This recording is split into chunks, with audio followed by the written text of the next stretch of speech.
the United States has carried out a series of strikes against Venezuela, announcing the capture of Nicolás Maduro and his wife. Nicolás Maduro stood in federal court and pleaded not guilty to narco-terrorism charges. Donald Trump said his military buildup in the Caribbean and destruction of civilian boats there was about alleged drug trafficking. But following the U.S. attack on Venezuela, another reason has taken center stage. The oil business in Venezuela has been a bust, a total bust, for a long period of time. Everything that we've seen during his second administration has been consistent with his view that the U.S. energy dominance is key to his agenda. We're going to have our very large United States oil companies go in, spend billions of dollars, fix the badly broken infrastructure, and start making money for the country. But one U.S. oil company is already there and has been for decades. Chevron produces about 25% of Venezuela's oil today, is the largest investor in the oil industry and in the country. We've been in Venezuela for the last 100 years. Our presence there, we believe, is important for the local economy, the regional economy, the people of Venezuela. This is a story about the extent to which a US oil company is willing to go through the trials and tribulations of geopolitics in order to stay in a country that has the world's biggest oil reserves. Chevron has virtually no competition. It has no oversight. And so it's really a very unique situation. So how did Chevron manage to stay in Venezuela when everyone else left? And what role could it play in the country's future if Trump gets his way?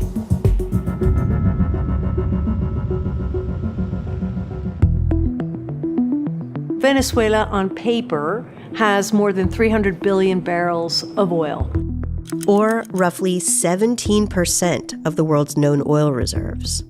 Most of those reserves are in this vast deposit known as the Orinoco Oil Belt. But there's even more potential underground. The U.S. Geological Survey estimates that Venezuela has more than 1 trillion barrels of oil in place in the Orinoco Belt. To put it in perspective, the world, until today, has consumed about 1.5 trillion. The chances are they are going to outlast the world's demand for oil, so effectively they are limitless. And here in Venezuela, a forest of oil derricks grows from the water of Lake Maracaibo. The golden age of Venezuelan oil sector was in the 1940s to late 50s, early 60s. The bigger players were Exxon and Shell, but Chevron too made a lot of money basically exporting oil from Venezuela to the United States. The situation couldn't last forever. You had these social tensions start to come into play, like in many resource-owning countries around the world, where people start to question, are we as the resource owners benefiting enough from our oil reserves? In 1960, Venezuela became a founding member of OPEC, a cartel of oil-producing countries that managed supply and thus prices. And by the mid-70s, these were skyrocketing. This brought enormous wealth into Venezuela. By the end of that decade, its entire industry had been nationalized into the company Petróleos de Venezuela, known as PDVSA. People in Venezuela at that time lived quite prosperous lives. You had stories of secretaries flying to Miami for the weekend to go shopping. You later have beauty pageants and things like that Venezuela sort of became known for, sort of showy wealth. PDVSA became one of the most successful state-run oil companies, but there was a limit to how far it could operate on its own. The government wasn't reinvesting enough in these oil assets, causing them to be run down. And remember the Orinoco Belt? Those reserves come with a caveat. Almost all of that oil is just too heavy, too sludgy to get out of the ground. In fact, it doesn't move without some sort of diluent to allow it to flow. Unlike, say, the lighter oil that comes from Saudi Arabia, Venezuela at that point really needed that foreign private investment, a whole lot of expertise, a whole lot of capital to get it out of the ground, to process it, and to get it to market. The government decided to open up its oil industry back to the oil majors. And Venezuela was still attractive. Even today, heavy oil, mainly from Canada, makes up more than half of U.S. crude imports. Refiners in the Gulf Coast of Texas and Louisiana like Venezuelan heavy oil because their refineries were optimized for that type of oil. In 1998, Hugo Chavez, a former military officer who had been imprisoned for a failed coup d'etat, won the presidency. His victory ushered in a wave of new state controls. He passed a number of laws in the early 2000s, which effectively meant that PDVSA, the state-owned oil company, had to own a majority share in all the joint ventures across the country. The two bigger American companies, which were Exxon and Conoco, decided to leave the country to not upset the new terms that Chavez had imposed, and basically they went into international arbitration. Chevron, however, took a different approach. Chevron's Venezuelan business was led by Ali Mashiri, who ran their Latin American operations. He had a very strong personal relationship with Hugo Chavez. This was really the beginning of kind of a special relationship between Chevron and Venezuela that no other foreign oil company enjoyed. To give you an idea, 20 years later today, Conoco is still owed, for example, more than $10 billion from the awards of arbitrations.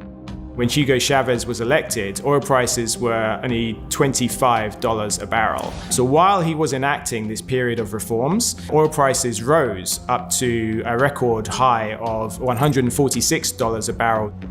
But the oil revenue was mismanaged and went into other government spending.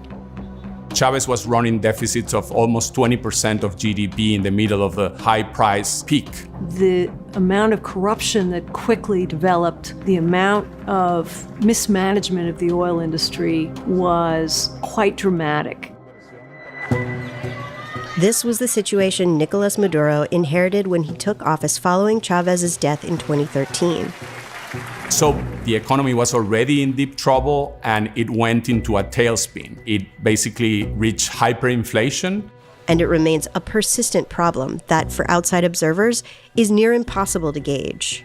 Bloomberg's Café con Leche Index, as the name would suggest, tracks just one item, a cup of coffee. Its price has increased 587% over the past 12 months.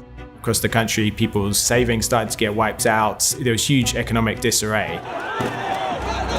This caused a groundswell of protests domestically. Tens of thousands took to the streets of Venezuela today, demanding that aid be allowed to flow into the country, which Nicolás Maduro clamped down on pretty hard.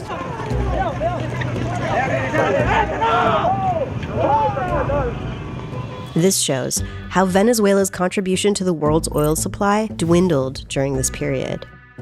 Meanwhile, Donald Trump was in his first term and took a decidedly hardline approach, backing opposition lawmaker Juan Guaido's bid to take control. Joining us in the gallery is the true and legitimate president of Venezuela, Juan Guaido. Mr. President. Trump imposed financial sanctions in order to exert pressure for some kind of positive change within the country. Initially, they did not touch the oil industry, but later Trump heightened those sanctions. This is a major problem now for Chevron. But the company managed to preserve its assets. And when Joe Biden became president, even more leniency was granted, and production bounced back. The Biden administration said, we're going to try carrots and sticks to try to coax Maduro into reversing some of that democratic backsliding, to hold free and fair elections. One of those carrots was Chevron. This helped stabilize the country's economy. Chevron brings in dollars to the economy and helps to reduce inflation. That Chevron's been allowed continuous operations underscores just how central its presence has become to Venezuela and the U.S. Chevron has been making the argument for years that if it is forced to pull out of Venezuela, U.S. adversaries will simply move right in. And here it's talking about China, it's talking about Russia. And this argument has been very persuasive in some circles in Washington, which is part of the reason why Chevron has stayed for as long as it has. And now all eyes are on how much it and other oil companies might be involved in what happens next. But fully exploiting Venezuela's oil resources won't be fast, and there's no clear financial incentive to do so. Oil prices actually notched their worst annual decline since 2020, this past year. Part of the reason for that is the oversupply in the market right now. Some analysts estimate it could take a few months to return production to above maybe 1 million barrels a day. But over the long term, it's going to take upwards of $10 billion a year for a total of maybe 10 years to bring Venezuela back to its peak production levels seen in about the 70s.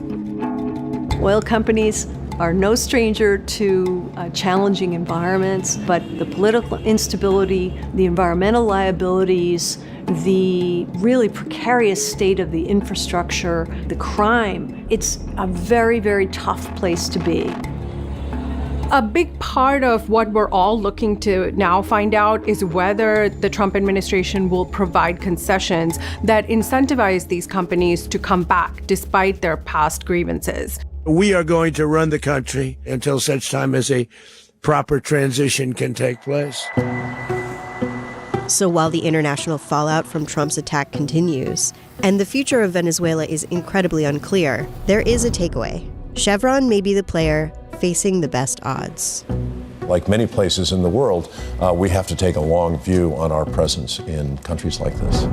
Chevron has is what Wall Street calls an option value. Now, this is a bit like putting one chip on the roulette wheel every single year. And you may not win this year, you may not win next year, you may not win the year after. But at some point, you will win. And when you win, you're going to win big.